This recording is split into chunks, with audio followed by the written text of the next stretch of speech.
Assalamualaikum Sobat Yufid. Sekarang ribuan video Islam di harddisk ini boleh Anda miliki. Mau? Hubungi kami sekarang ya. Kami tunggu ya.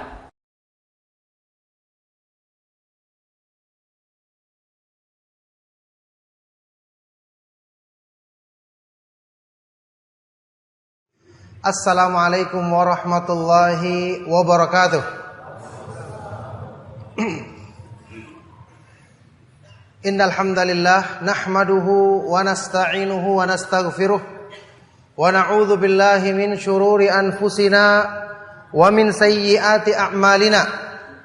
May yahdihillahu fala mudilla lahu wa may yudlil fala hadiyalah.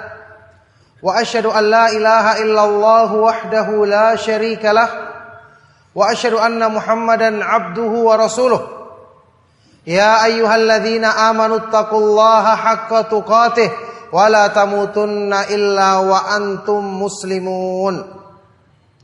Ya ayyuhan nasu taqu rabbakumul ladzi khalaqakum min nafsin wahidah wa khalaqa minha zawjaha wa batha minhuma rijalan katsiran wa nisaa'a wattaqullaha alladzi tasaaluna bihi wal arham innallaha kana 'alaikum raqiba. Ya ayyuhalladzina amanu taqullaha wa qulu qawlan sadida yuslih lakum a'malakum wa yaghfir lakum dhunubakum wa may yuti'illaha wa rasulahu faqad faza fawzan 'azima. Amma ba'du fa inna asdaqal hadits kitabullah wa khairul huda huda Muhammadin sallallahu alaihi wa alihi wasallam wa syarrul umuri muhdatsatuha wa kullu muhdatsatin bid'ah wa kullu bid'atin dhalalah wa kullu dhalalatin finnar wa ba'du. Alhamdulillah, ma'asyiral ikhwa wal akhwat fid din rahimakumullah. Alhamdulillah, kita senantiasa bersyukur kepada Allah Subhanahu wa taala. Kita senantiasa memuji dan menyanjungnya atas semua limpahan nikmat dan karunia-Nya. Segala puji bagi Allah Subhanahu wa taala yang memudahkan bagi hamba-hambanya. Semoga Allah Subhanahu wa taala jadikan kita semua termasuk golongan mereka yang mendapatkan hidayah yang sempurna dalam hidup mereka. Mereka mengenal jalan Islam, kemudian di dalam jalan Islam mereka mengenal sunnah Rasulullah sallallahu alaihi wasallam. Yang barang siapa mendapatkan kedua hidayah ini, berarti dia telah mendapatkan hidayah secara umum, secara garis besar, maupun hidayah yang lebih rinci atau secara detail. Barakallahu fikum. Ma'asyiral ikhwa wal akhwat fid din rahimakumullah. Kita bertemu kembali di masjid yang mubarak ini dalam rangka saling menasehati untuk saling mengingatkan tentang besarnya nikmat Allah Subhanahu wa taala yang dilimpahkannya kepada kita dengan kita mengenal manhaj salafus saleh, mengenal manhaj Rasulullah sallallahu alaihi wasallam dan para sahabat radhiyallahu taala anhum ajma'in dalam memahami dan mengamalkan agama Allah Subhanahu wa taala yang mulia ini. Kita juga tidak lupa tentu saja mensyukuri dan mengucapkan jazakumullahu khairan kepada para ustadz kita, para asatidzah al-fudhala yang menyampaikan ilmu kepada antum di masjid ini maupun di sekitar tempat ini, yang senantiasa mengajurkan kita untuk berpegang teguh kepada manhaj salaf, yang menjadi sebab kita bisa mengenal iman dengan pemahaman yang benar, mengenal tauhid dengan pemahaman yang benar, menyelamatkan diri kita dari kesesatan untuk kemudian mengikuti jalan yang baik, jalan yang lurus, jalan satu-satunya yang akan menyampaikan kita kepada keridhaan Allah Subhanahu wa taala. Wa anna hadza sirati mustaqiman fattabi'uhu wa la tattabi'us subula fatafarraqu bikum an sabilihi dzalikum wasaqum bihi la'allakum tattaqun. Dan bahwasanya inilah satu-satunya jalanku yang lurus, maka ikutilah jalan ini. Dan janganlah kalian mengikuti jalan-jalan lain yang menyimpang, jalan-jalan syaitan yang dipimpin oleh syaitan, yang akan menyimpangkan kalian dari jalan Allah. Demikianlah Allah Subhanahu wa taala memerintahkan kepadamu agar kamu menjadi orang-orang yang bertakwa. Ma'asyiral ikhwa wal akhwat fid din rahimakumullah. Kalau kita membicarakan masalah hidayah atau petunjuk dan kesesatan, tentu pembahasan ini bukanlah pembahasan yang asing. Tetapi perlu sering diingatkan supaya kita tahu nilainya hidayah dan buruknya kesesatan. Kalau kita bandingkan keadaan kita yang dulu dan sekarang, sebelum kita mengenal kebenaran, mengenal tauhid, mengenal sunnah Rasulullah sallallahu alaihi wasallam, kita akan dapati perbedaan yang sangat nyata.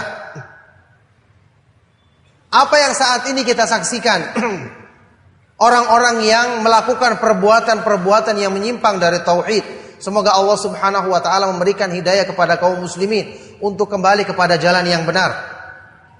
Orang-orang yang melakukan penyembahan-penyembahan kepada selain Allah, perbuatan syirik besar yang diatasnamakan Islam, yang diberi label Islam. Kita bayangkan dulu di antara kita ada yang seperti itu. Saat ini kita faham, ternyata hal itu sangat menyimpang dari Islam, bahkan bisa membatalkan keislaman kita. Na'udzubillahi min dzalik. Kalau saat ini kita menyaksikan orang-orang yang melakukan perbuatan-perbuatan yang menyimpang dari sunnah, menyimpang dari Islam, di atas namakan Islam, bahkan di atas namakan membela Islam. Dan alangkah banyaknya orang yang mengikuti hal-hal seperti ini. Tidakkah kita membayangkan, ternyata kebanyakan manusia tidak memahami jalan petunjuk yang benar. Ternyata kebanyakan mereka gampang dikena tiupan syubhat, gampang mengikuti jalan-jalan syaitan, karena yang mereka lakukan sangat menyimpang dari Islam, tapi di atas namakan untuk memperjuangkan Islam. Coba kita bayangkan, dulu kita atau kebanyakan dari kita melakukan perbuatan seperti itu, seperti yang dilakukan oleh mereka sekarang ini, dengan mengatasnamakan itu perjuangan Islam. Mereka menghabiskan biaya waktu, bahkan menghabiskan tenaga, bahkan mungkin ada yang rela untuk mengorbankan jiwanya untuk kepentingan tersebut yang jelas-jelas tidak akan mendapatkan kebaikan dari sisi Allah Subhanahu wa taala, karena ini tidak diridhoi dan bukan merupakan jalan Islam. Amal yang tertolak. Man amila amalan laisa alaihi amruna fahuwa raddun. Barang siapa yang mengamalkan satu amalan yang tidak ada contohnya dari kami, maka itu akan tertolak. Barakallahu fikum. Ma'asyiral ikhwa wal akhwat fid din rahimakumullah. Coba kita bayangkan betapa mahalnya nilai hidayah dan betapa buruknya kesesatan. Kita bersyukur kepada Allah Subhanahu wa taala kita dipilih. Dan kita berharap semoga Allah Subhanahu wa taala menetapkan hidayah ini dalam diri kita dan juga mengembalikan kaum muslimin ke jalan hidayah ini. Hamba-hamba yang dipilih untuk bisa awal-awal mungkin dia dengarkan kajian sunnah, kemudian dia tertarik. Setelah itu dia mulai melakukan pembenahan-pembenahan dalam akidahnya, dalam keyakinannya, bahkan dalam imannya, dalam ibadahnya. Sehingga jadilah saat ini dengan segala kekurangan kita masih mengakui tauhid itu adalah yang benar. Kita masih berusaha mengejar yang namanya ikhlas dalam beribadah. Kita berusaha menghindari hal-hal atau ajakan-ajakan meskipun di atas namakan Islam, karena kita tahu tidak ada dalilnya, bahkan menyimpang dari sunnah Rasulullah sallallahu alaihi wasallam dan jalannya para sahabat, maka itu pun kita tinggalkan. Sekarang pertanyaan yang mudah kita jawab saat ini, itu semua dari mana? Bukan karena kemampuan kita, bukan karena kecerdasan kita, bahkan bukan karena semangat kita. Lebih banyak orang yang semangat, lebih banyak orang yang lebih cerdas, lebih banyak orang yang lebih punya semangat berkoar-koar membela Islam. Tapi Allah Subhanahu wa taala tidak tunjukkan dia untuk mengenal jalan sunnah. Allah Subhanahu wa taala tidak tunjukkan dia untuk belajar ilmu yang bermanfaat, yang mewariskan amalan soleh. Allah Subhanahu wa taala tidak tunjukkan dia untuk bisa belajar tauhid, sekedar membaca kitab Al-Usulul Thalathah atau Kitab Tauhid yang sudah tersebar terjemahannya. Mereka tidak sempat melakukannya. Jadi ikhwani wa akhwati fid din rahimakumullah, menghargai dan memuliakan nilai hidayah ini bagian dari pemuliaan kita terhadap agama Allah Subhanahu wa taala, kebanggaan kita terhadap karunia Allah Subhanahu wa taala yang berkali-kali kita ulangi dalam kajian. Ini adalah merupakan kebanggaan yang syar'i yang diperintahkan dalam Islam. Qul bi fadlillahi wa bi rahmatihi fabidzalika falyafrahu huwa khairum mimma yajma'un. Katakanlah, dengan karunia Allah dan dengan rahmatnya, dengan Islam, dengan iman dan dengan Quran, Al-Quran dengan pemahaman yang benar, maka dengan itu hendaknya mereka orang-orang yang beriman merasa bangga, merasa gembira, karena itu lebih baik daripada kesenangan dunia yang berlomba-lomba dikejar oleh manusia. Ikhwani wa akhwati fiddin rahimakumullah, satu hal yang menarik, kalau antum masih ingat, bagi yang pernah mengkaji dan membahas Kitab Tauhid, buah karya dari Al-Imam Syekhul Islam Al-Mujaddid Al-Syekh Muhammad bin Abdul Wahhab At-Tamimi rahimahullah ta'ala, di salah satu di antara bab-bab yang beliau bawakan dalam Kitab Tauhid ini, ada seolah-olah yang sulit kita cari apa keterkaitannya dengan tauhid. Contohnya misalnya bab yang beliau bawakan setelah bab tentang syafaat adalah bab qaulullahi azza wa jalla, bab firman Allah Subhanahu wa taala tentang masalah hidayah. Allah Subhanahu wa taala berfirman, innaka la tahdi man ahbabta walakinallaha yahdi man yasha wa huwa a'lamu bil muhtadin. Sesungguhnya engkau ya Rasulullah tidak bisa memberikan hidayah kepada orang yang kamu cintai atau kamu kehendaki, kamu inginkan dia dapat hidayah. Tetapi Allah Subhanahu wa taala dialah yang memberikan hidayah kepada siapa yang dicintainya, dan Allah lebih mengetahui tentang siapa yang pantas mendapatkan hidayah darinya.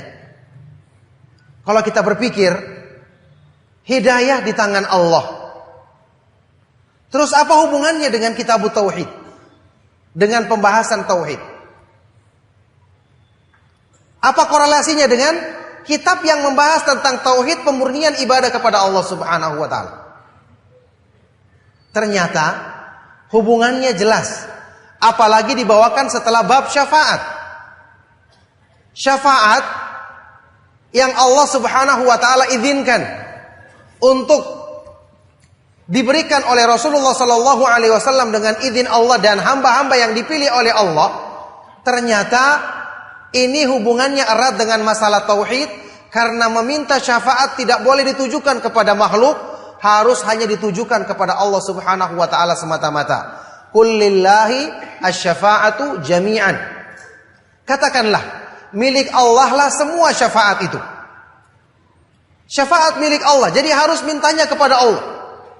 Sehingga syarat utama syafaat adalah harus adanya izin dari Allah Subhanahu wa taala dan keridhoannya. Dan ini tidak akan Allah berikan kecuali kepada ahlu tauhid, kepada orang-orang yang memurnikan penghambaan dirinya kepada Allah Subhanahu wa taala semata-mata dan tidak menyekutukannya.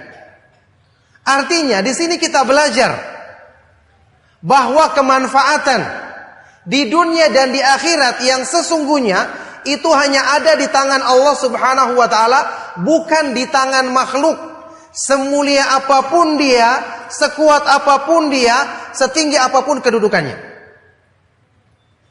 Nah, setelah bab syafaat ini dibawakan tadi bab masalah hidayah dan kesesatan. Siapa yang meragukan kemuliaan Rasulullah sallallahu alaihi wasallam? Siapa yang meragukan kedekatan beliau dengan pamannya yang suka membelanya, bahkan mencintainya secara nasab? Begitu inginnya Rasulullah sallallahu alaihi wasallam supaya hati pamannya terbuka menerima taufik dari Allah. Dan siapa Rasulullah sallallahu alaihi wasallam? Pemberi petunjuk yang terbaik, pemberi bimbingan yang terbaik, yang merupakan sebesar-besar sebab untuk terbukanya hati menerima hidayah.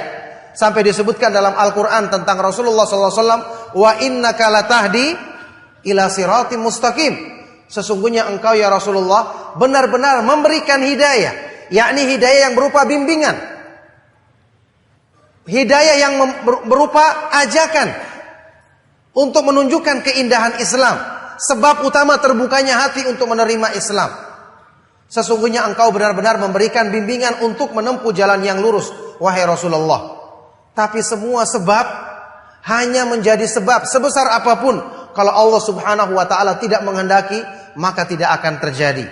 Masya Allahu kana, wa ma lam yasha lam yakun. Apa yang Allah kehendaki akan terjadi, dan apa yang Allah tidak kehendaki maka tidak akan terjadi. Apa yang terjadi? Ternyata paman Rasulullah sallallahu alaihi wasallam ini tidak mau mengikuti ajakan atau dakwah yang diserukan oleh Rasulullah sallallahu alaihi wasallam untuk mengucapkan kalimat tauhid la ilaha illallah. Ya ammi qul la ilaha illallah kalimatan uhajju laka biha indallah. Wahai pamanku, ucapkanlah kalimat la ilaha illallah, tidak ada sembahan yang benar selain Allah, supaya aku jadikan argumentasi membelamu di hadapan Allah. 3 kali diajak dan dia menolak. Akhirnya dia mati di atas agama syirik, agama kufur. Coba kita bayangkan. Pelajaran penting yang kita ambil. Pertama, hidayah itu demikian berharga. Kita yang tidak mengerti bahasa Arab, tidak didakwai oleh Rasulullah sallallahu alaihi wasallam yang merupakan sebaik-baik penasehat dan pendakwah. Bahkan tidak pernah bertemu dengan Nabi sallallahu alaihi wasallam. Tidak pernah juga punya jasa yang besar untuk membela beliau. Berkorban apalagi untuk membela sunnah beliau. Yang terjadi, alhamdulillah, kita menerima makna kalimat la ilaha illallah, makna yang benar daripada kalimat ini. Kita menerima kandungan maknanya. Kita meninggalkan keyakinan yang banyak diyakini, yang masih banyak diyakini oleh manusia, tentang kalimat la ilaha illallah yang mereka batasi cuma untuk makna rububiyah. Tidak ada Tuhan selain Allah, pencipta selain Allah, pemberi rezeki selain Allah. Meskipun makna ini benar, tapi konsekuensinya justru inilah yang ditunjukkan dalam makna kalimat la ilaha illallah. Tidak ada yang berhak disembah dengan benar, tidak ada yang pantas diserahkan baginya segala bentuk ibadah lahir dan batin kecuali Allah subhanahu wa ta'ala semata-mata. Kita terima dan kita cintai makna ini, kita bela dan kita jadikan sebagai perkara yang paling penting dalam agama kita. Dan inilah yang merupakan inti daripada keimanan. Kita terima dan kita yakini bersama-sama. Ini semua dari mana? Taufik dari Allah subhanahu wa ta'ala. Jadi mengakui agungnya nikmat hidayah, ini merupakan bagian dari pengamalan terhadap tauhid. Pengamalan terhadap tauhid. Karena tidak ada yang bisa memasukkan taufik, ilham kebaikan dalam diri kita untuk menerima tauhid, apalagi di tengah-tengah masyarakat yang kerancuan dalam memahami masalah ini demikian banyak. Tidak ada yang sanggup melakukannya kecuali Allah subhanahu wa ta'ala, yang maha menguasai dan maha membolak-balikan hati manusia. Makanya tidak ada seorang pun di antara kita yang kemudian dengan pede mengatakan bahwa dia punya ilmu yang tinggi, dia punya bacaan sekian banyak buku, dia sudah banyak menghadiri kajian-kajian tentang tauhid, selalu mendampingi ustadz dimanapun dia berada, dia sudah hafal dalil-dalil tentang tauhid, kemudian dia mengatakan dirinya dia tidak akan mungkin menyimpang, dia tidak akan mungkin sesat. Hidayah itu di tangan Allah. Sebagaimana menyesatkan manusia adalah kekuasaannya. Allah subhanahu wa ta'ala yahdi man yasha'u wa yudhillu man yasha', memberikan hidayah kepada siapa yang dikehendaki dan menyesatkan siapa yang dikehendakinya. Siapa yang bisa menahan ketika Allah Subhanahu wa taala ingin menimpakan keburukan kepada hambanya. Iyamsaskallahu bidurrin fala kashifa lahu illa hu wa iyuridka bi khairin fala radda li fadli. Jika Allah Subhanahu wa taala menimpakan keburukan kepadamu, tidak ada yang bisa menghilangkannya kecuali Allah Subhanahu wa taala, dan jika Allah Subhanahu wa taala menghendaki kebaikan untukmu, tidak ada seorang pun yang bisa menolak karunia-Nya. Ini pelajaran tentang tauhid. Tapi kita harus renungkan. Semua ini adalah kekuasaan dari Allah Subhanahu wa taala. Makanya, penyimpangan tauhid dalam masalah ini termasuk timbul pada sebagian orang yang bersandar kepada kemampuan dirinya sendiri. Bersandar pada kemampuan dirinya sendiri. Atau bersandar kepada makhluk secara berlebihan. Dia lupa untuk selalu berdoa kepada Allah Subhanahu wa taala. Dia merasa, saya dekat. Rumah saya dekat dengan pengajian. Saya juga dekat dengan Ustadz Fulan dan Fulan.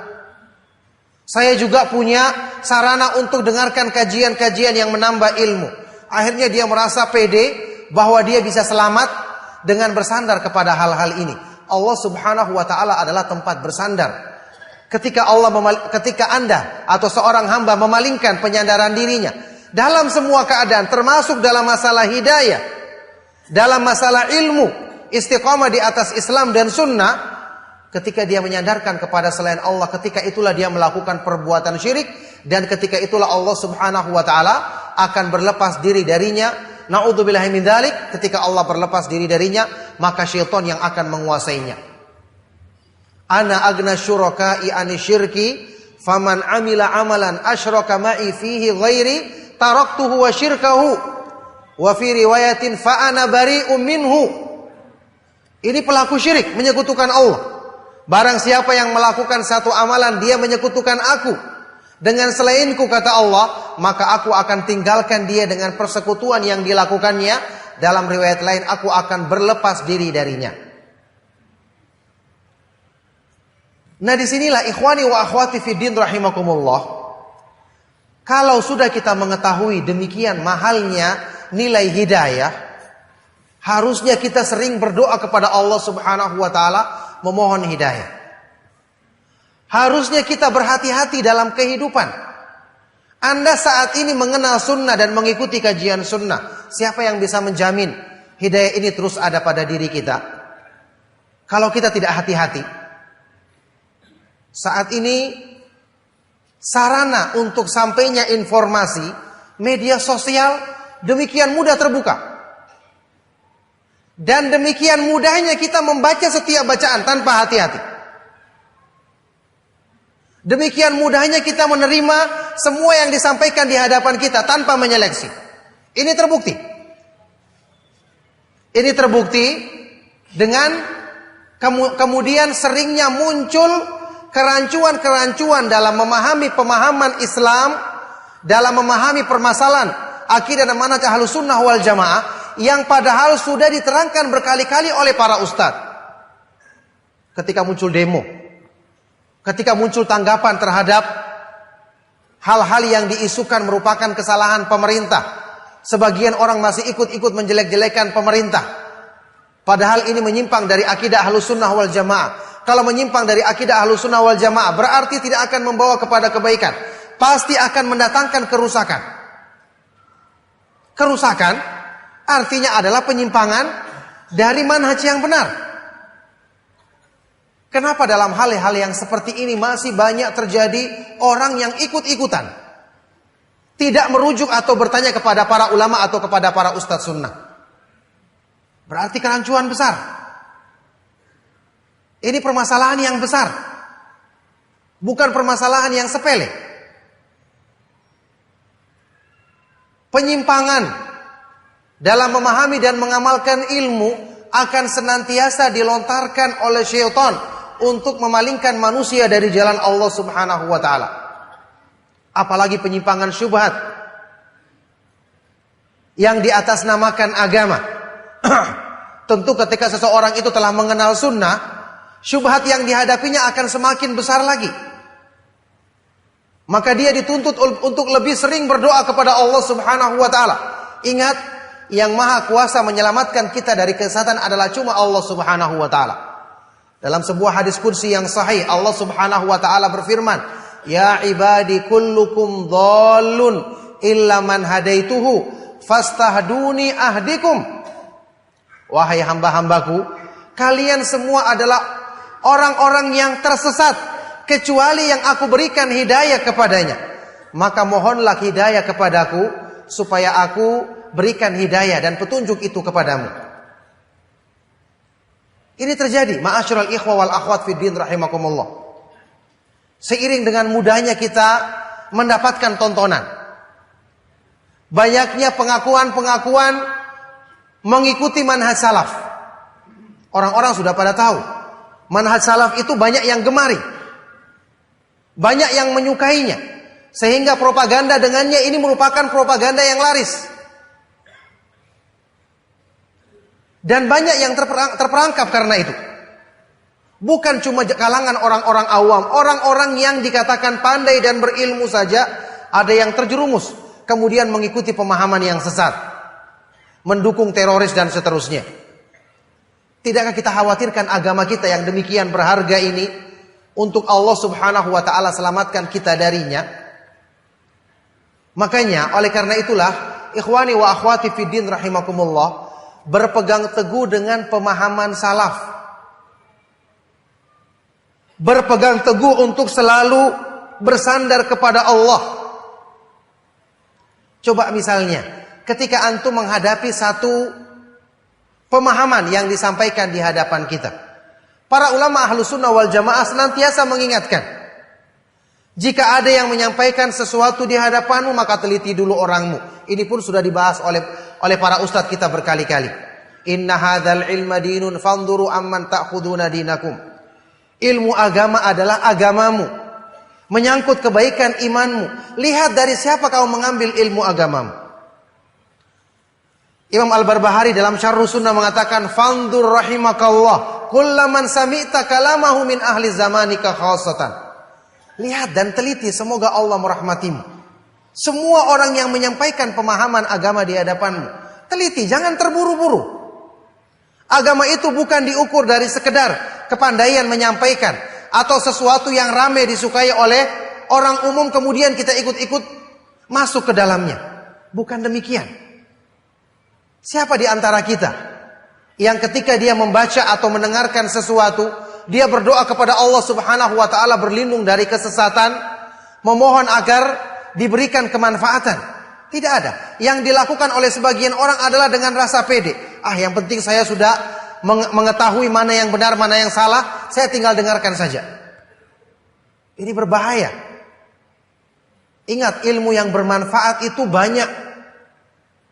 Dan yang sampai saat ini kita pelajari masih sangat-sangat sedikit. Masih sangat-sangat sedikit. Ya, barang siapa yang merasa dirinya sudah berilmu, maka dia adalah orang jahil. Antum ketahui itu adalah ucapan Imam Syafi'i rahimahullah ta'ala. Ilmu yang bermanfaat itu masih banyak. Masalah akidah saja masih banyak yang belum kita pelajari. Masalah sunnah Rasulullah SAW dalam ibadah-ibadah masih banyak yang belum kita kaji. Bahasa Arab saja mungkin masih banyak yang belum paham. Kenapa kita harus sibukkan diri kita dengan hal-hal yang lain? Para ulama mengatakan ilmu yang bermanfaat itu adalah syughlun syagil, kesibukan yang cukup menyibukkan kita. Cukup menyibukkan kita. Kajian-kajian dari para ustadz yang antum sudah kenal, berada di atas manhaj salaf. Semoga Allah Subhanahu wa taala jadikan kita semua istiqomah di atas manhaj salaf. Apakah sudah semua antum dengarkan? Pembahasan-pembahasan yang lebih rinci lagi dari kitab-kitab yang dikaji. Demikian banyak. Apakah sudah antum semua sudah simak? Sudah pahami? Kalau sudah dipahami, sudah dimurojaah kembali di rumah kita? Ini adalah fitnah akhir zaman yang demikian cepat tersebarnya informasi. Dan tentu ini merupakan fitnah. Semua orang mengakui. Kesibukan dengan handphonenya, kesibukan dengan media sosialnya, menyita banyak waktunya sehingga waktu dia membaca Al-Quran pun menjadi berkurang. Anda sekarang ingin istiqomah di atas jalan yang lurus, ingin selalu mendapatkan hidayah Allah, dijauhkan dari kesesatan. Nah, sebab-sebabnya sudah Anda kumpulkan dalam diri Anda secara maksimal. Hal-hal yang seperti ini hendaknya menjadi perhatian bagi kita semua. Ingat, hidayah itu Allah Subhanahu wa ta'ala yang memasukkannya ke dalam hati kita, dan Dia maha kuasa untuk mencabutnya ketika Dia menghendaki. Itu yang kita ketahui, diterangkan oleh para ulama dari makna ayat-ayat Al-Quran dan hadis-hadis Rasulullah SAW. Di antaranya firman Allah Subhanahu wa ta'ala yang sering juga kita sebutkan, ya ayyuhalladzina amanu stajibu lillahi walir rasuli idza da'akum lima yuhyikum wa'lamu annallaha yahulu bainal mar'i wa qalbihi wa annahu ilaihi tuhsyarun. Wahai orang-orang yang beriman, penuhilah seruan Allah dan seruan Rasulnya sallallahu alaihi wasallam yang mengajakmu untuk memberikan kebaikan hidup bagimu. Dan ketahuilah, Allah dialah yang membatasi manusia dari hatinya, dan bahwa hanya kepada Dialah kalian semua akan dikembalikan. Imam Ibnu Qayyim ketika menjelaskan makna ayat ini, kenapa setelah menyebutkan, menjawab seruan Allah dan Rasulnya, Allah mengatakan, Allah berfirman, ketahuilah Allah yang membatasi manusia dari hatinya. Ini memberikan faedah apa? Pertama, asal dari memenuhi seruan Allah dan Rasulnya itu adalah di hati manusia. Al-istijabah asluha fil qalb. Bahkan tidak bermanfaat menjawab seruan Allah dan Rasulnya kalau cuma di badan, tidak bersumber dari hati. Kemudian faedah berikutnya apa? Allah Subhanahu wa ta'ala sebagaimana Dia yang memasukkan hidayah ke dalam hati untuk menerima seruannya dan seruan Rasulnya sallallahu alaihi wasallam, maka Dia juga yang maha kuasa untuk menutup hati manusia sehingga tidak bisa lagi menerima dan mengikuti seruan Allah Subhanahu wa ta'ala dan Rasulnya sallallahu alaihi wasallam. Na'udzubillahi min dzalik. Jadi penuntut ilmu itu ada fitnahnya. Fitnah bagi penuntut ilmu adalah menuntut ilmu serampangan. Orang kadang-kadang dijadikan oleh syaitan itu bosan. Masa belajar begini-begini terus. Kita perlu variasi, sekali-sekali dengarkan sesuatu yang menyimpang. Ada sebagian orang, ya, antum tahu, punya pemahaman, dia menganggap, ya saya mau coba-coba ikut kelompok yang menyimpang dari sunnah. Tujuannya mungkin asalnya untuk menasihati. Lama-kelamaan ikut, lama-kelamaan terjerumus, lama-kelamaan membela. Ingat, dikatakan syubhat karena apa? Di situ terjadi kerancuan antara yang benar dan yang salah. Bukan jelas. Syubhat bisa mempengaruhi orang banyak, bahkan orang yang berilmu bisa terjerumus, karena syubhat itu gampang menguasai hati, sementara hati manusia itu lemah. Dan inilah yang banyak diingatkan oleh para ulama. Kenapa kita dilarang mendengarkan kalimat dari ahlul bid'ah, bahkan satu kata Imam Az-Zahabi, wa aktsaru ulama'us salaf ala hadza. Aktsaru ulama'is salaf ala hadza tahdzir. Kebanyakan dari ulama salaf memberikan peringatan seperti ini. Yarawna annal quluba dha'ifa wa syubhata khaffafah. Pernyataan yang sangat terkenal. Mereka memandang bahwa hati manusia itu lemah, sementara syubhat itu kuat menyambarnya. Seseorang yang telah mengenal sunnah tentu telah mengetahui kemuliaan ilmu. Pasti dengan sendirinya dia akan berusaha sering membaca makalah-makalah yang dianggapnya ilmiah atau ceramah-ceramah yang dianggapnya bisa mendatangkan ilmu. Tidak salah keinginan seperti ini. Tapi ilmu juga ada fitnahnya. Di dalam semua perintah Allah, sudah pernah kita sebutkan berkali-kali, selalu ada fitnah, tafrid dan ifrat. Salah seorang ulama salaf berkata, ma amarallahu ta'ala bi amrin illa walis syaitani fihi nazghatan. Setiap Allah memerintahkan satu perintah, maka syaitan memiliki dua cara untuk memalingkan manusia dari perintah itu.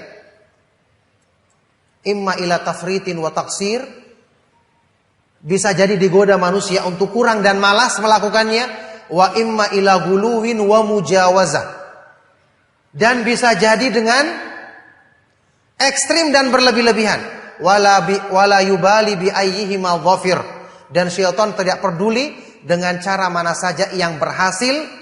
Dari dua cara ini diterapkannya pada manusia.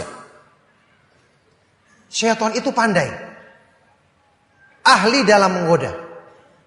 Dia diberikan kemampuan oleh Allah Subhanahu wa taala untuk bisa beredar dalam tubuh kita, mempelajari karakter kita.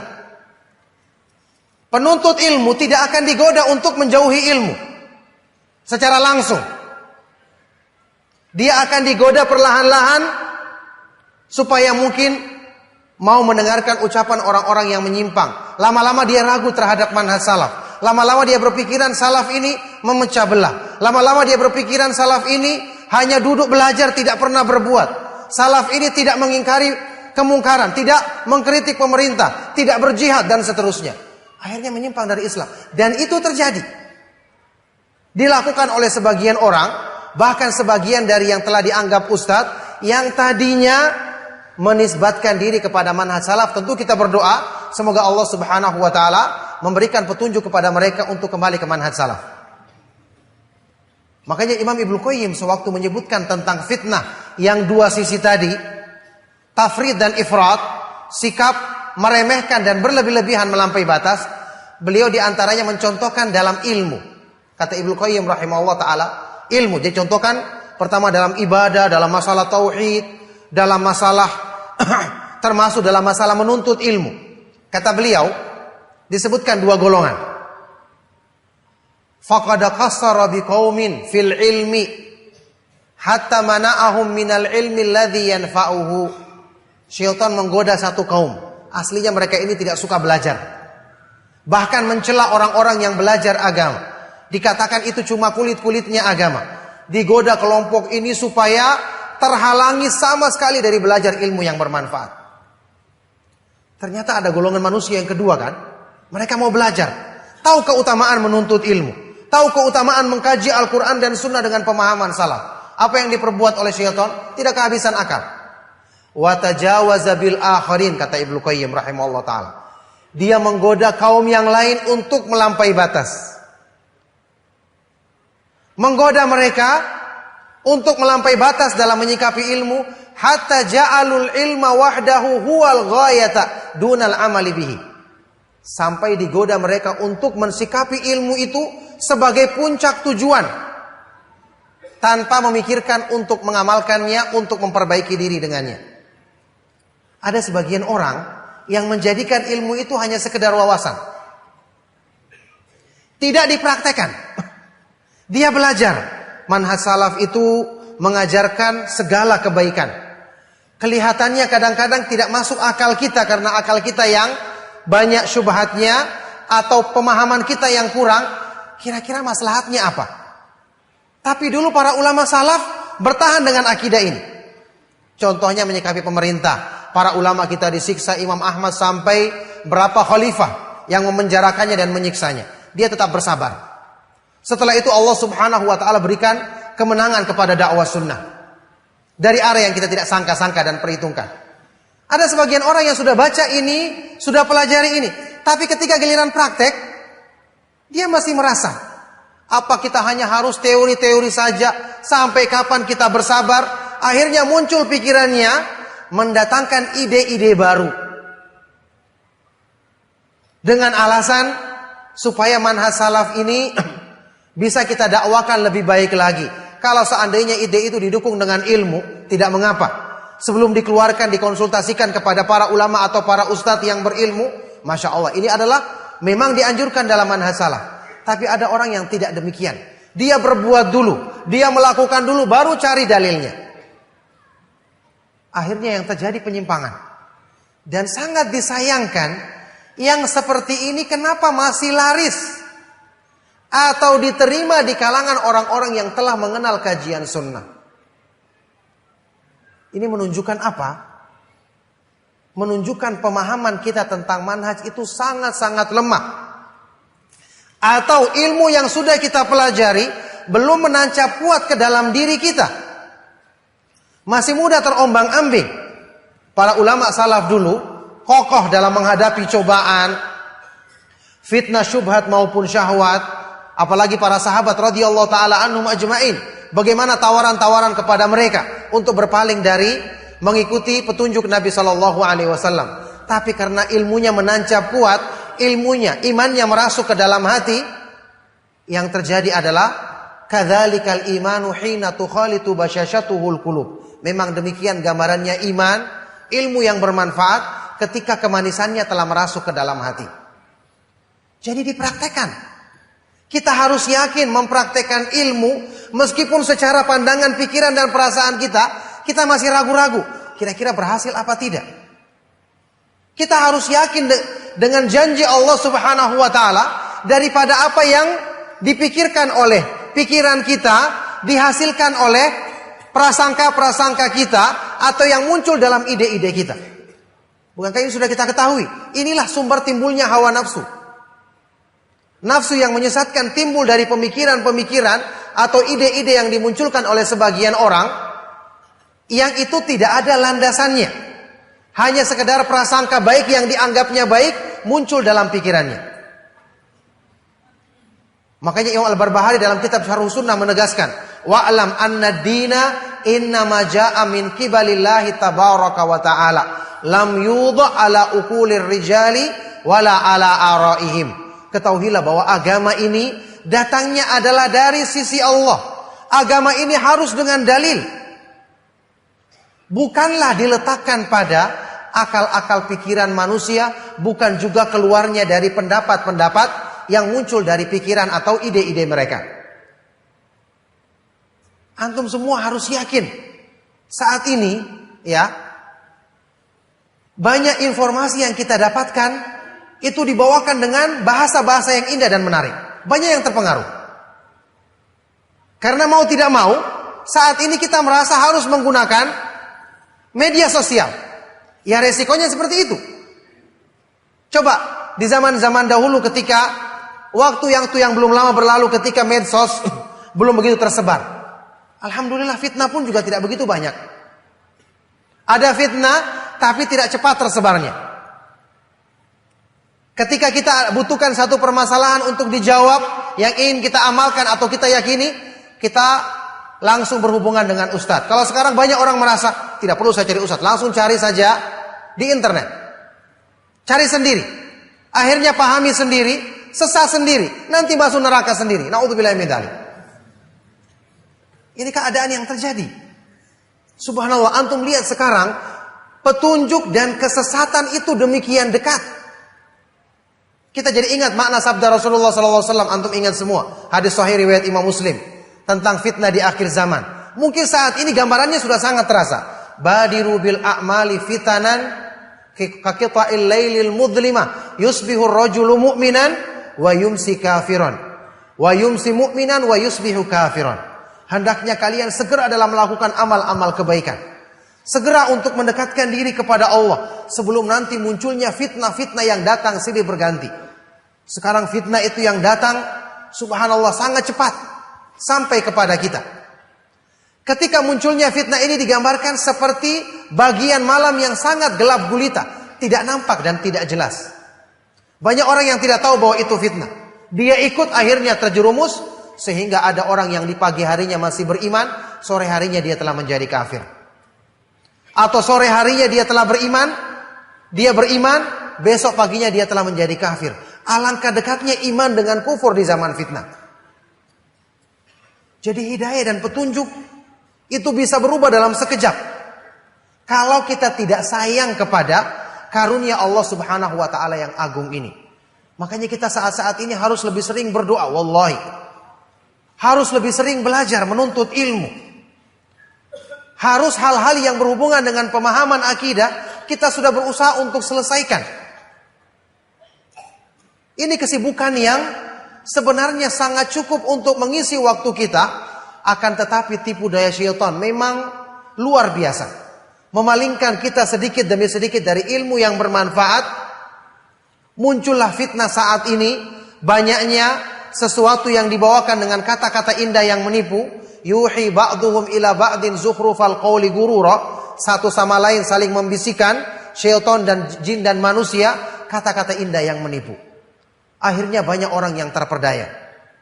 Oleh karena itulah ma'asyiral ikhwa wal akhwat fid din rahimakumullah, berpegang teguh dengan majelis ilmu, belajar ilmu dengan pemahaman yang benar. Antum bersyukur tinggal di tempat yang kajian-kajian para ustadz sunnah demikian marak. Itu pun masih banyak di antara kita yang kebingungan ketika muncul fitnah. Bagaimana orang-orang yang tinggal di tempat-tempat yang kajian jauh dari mereka, yang pemahaman agama yang mereka hanya ambil dari internet atau sumber-sumber yang tidak jelas. Antum mungkin bisa menyaksikan fitnah yang muncul saat ini di internet. Ada yang namanya pasukan bercadar yang sukanya selfie, sukanya menampakkan foto-foto. Ini bukan pasukan, harusnya gerombolan bercadar harusnya namanya. Terjadi fitnah dan banyak juga yang ikuti. Kalau mau lihat alasannya, katanya alasannya supaya kita bisa menampakkan hijab yang syar'i ke masyarakat. Subhanallah. Sejak kapan Islam itu kurang dalam mendakwakan atau menyampaikan kebaikan-kebaikan ajaran Allah Subhanahu wa taala yang agung ini? Kurang sehingga perlu menciptakan rekayasa-rekayasa yang bertentangan dengan petunjuk Allah Subhanahu wa taala dan Rasulnya. Oleh karena itu, ma'asyiral ikhwa wal akhwat fid din rahimakumullah, ingat, kesesatan dan hidayah itu demikian dekat. Cuma Allah Subhanahu wa taala yang bisa menjauhkan diri kita darinya. Iman dan kufur itu demikian dekat. Cuma Allah Subhanahu wa taala yang maha kuasa, Al-Hafidh, yang maha penjaga, yang bisa menjaga kita dalam kebaikan iman dan menjauhkan kita dari keburukan kufur, keburukan syirik, keburukan munafik, dan keburukan-keburukan yang merusak agama kita lainnya. Oleh karena itulah, ini yang perlu kita jaga dengan sebaik-baiknya. Ingat, tidak ada yang kita miliki dari hal-hal yang bisa menyelamatkan diri kita di akhir zaman ini setelah kita banyak berdoa kepada Allah Subhanahu wa taala selain majelis ilmu yang bermanfaat yang selalu diajarkan padanya ayat-ayat Al-Qur'an dan sunnah Rasulullah sallallahu alaihi wasallam berdasarkan pemahaman para ulama salaf radhiyallahu taala anhum ajmain. Maka inilah yang seharusnya menjadi perhatian kita yang paling besar. Ininya yang seharusnya kita jaga dalam diri kita dengan sebaik-baiknya. Ingat, penyimpangan itu kalau telah masuk, maka dia akan semakin merusak sedikit demi sedikit. Syaitan itu pandai. Dia tidak langsung menginginkan sekaligus orang ini menyimpang, karena banyak orang-orang akan tahu. Tapi dia akan masuk ke dalam diri manusia sedikit demi sedikit. Noda hitam dimasukkan di hati setitik demi setitik.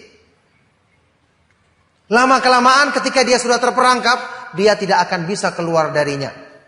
Tsumma lam yastati'il khuruja minha. Kata Imam Al-Barbahari dalam Syarh Sunnah, orang yang sudah terperangkap, lama-kelamaan dia tidak akan bisa keluar darinya. Na'udzubillahi min dzalik. Oleh karena itu, ini merupakan nasihat bagi para penuntut ilmu, supaya lebih semangat lagi belajar. Lebih semangat lagi belajar bahasa Arab. Bacalah Al-Quran dan renungkan isinya.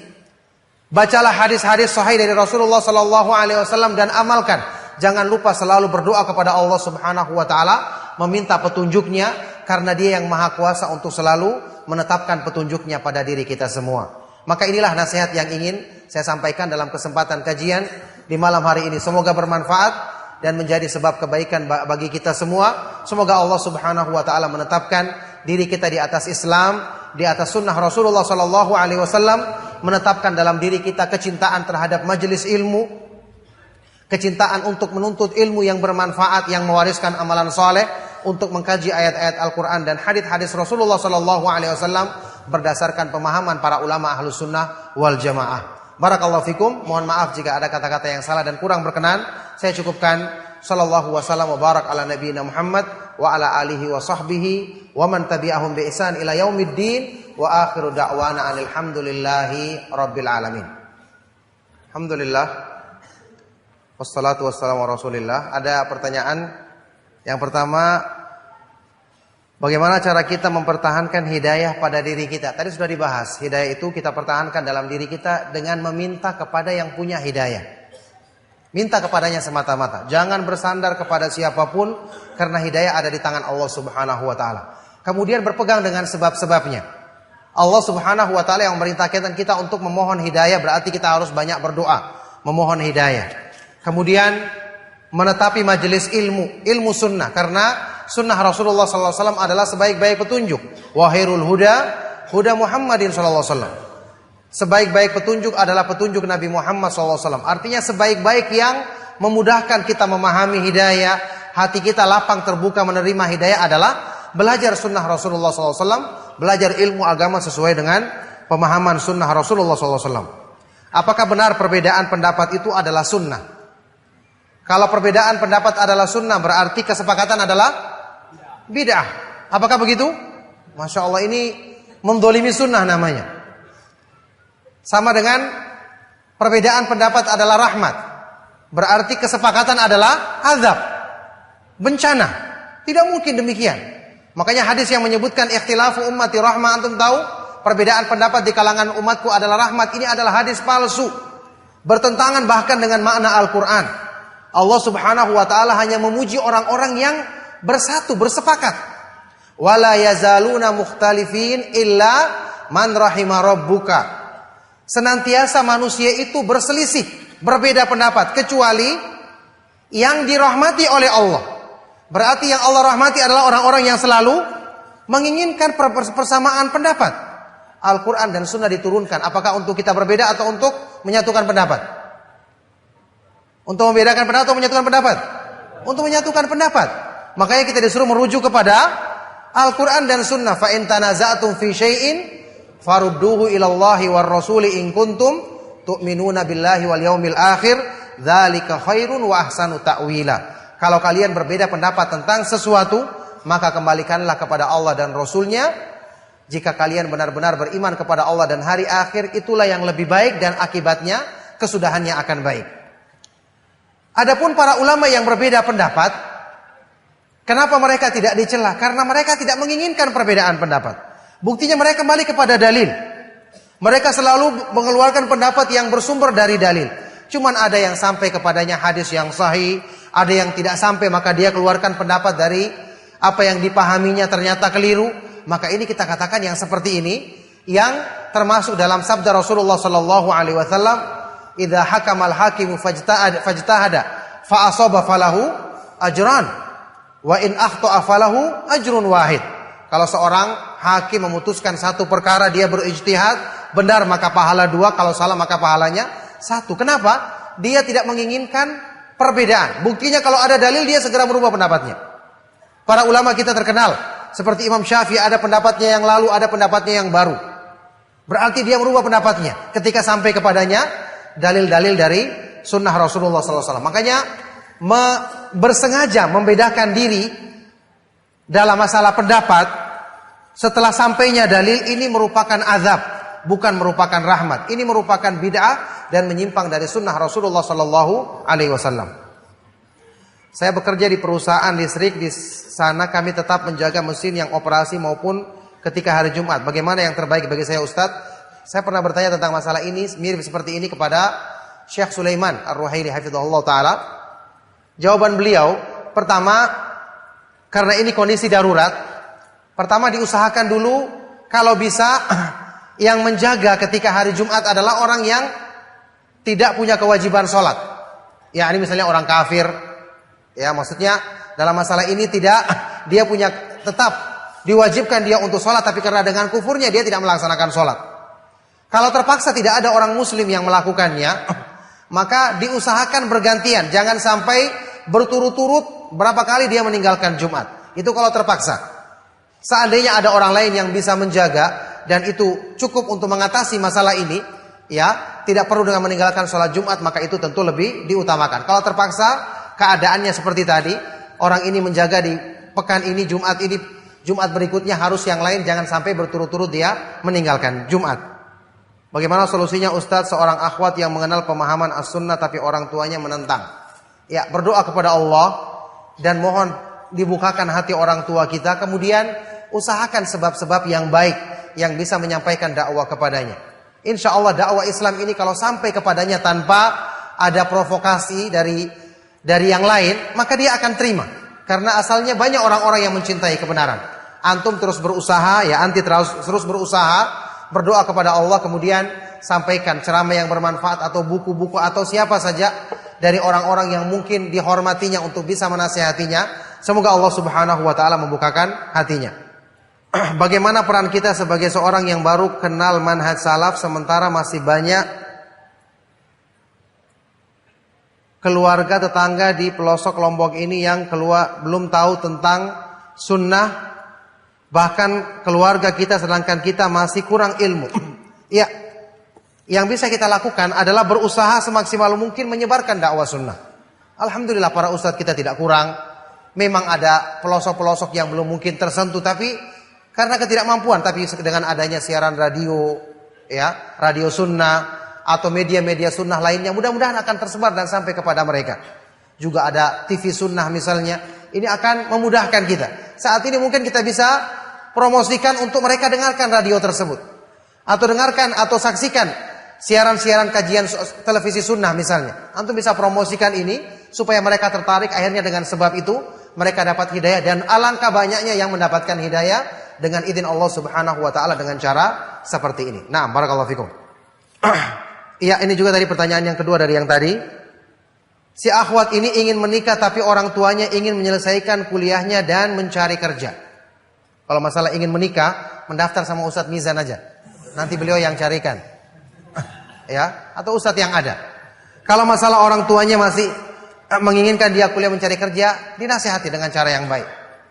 Dinasihati dan diberikan contoh-contoh yang baik bahwasanya dengan dia segera menikah itu merupakan solusi yang terbaik untuk menghindari fitnah dan untuk menjadikan keluarganya dekat dengan insya Allah keridhaan Allah Subhanahu wa taala. Insya Allah dengan usaha yang kita lakukan, dan usaha tidak sia-sia karena untuk menyampaikan kebaikan kepada kedua orang tua kita dan keluarga kita. Barakallahu fikum. Sallallahu wasallam wa barak ala nabiyina Muhammad wa ala alihi wa sahbihi wa man tabi'ahum bi ihsan ila yaumiddin wa akhiru da'wana anil hamdulillahi rabbil alamin. Subhanakallahumma bihamdika asyhadu an la ilaha illa anta astaghfiruka wa atubu ilaik. Wassalamu alaikum warahmatullahi wabarakatuh.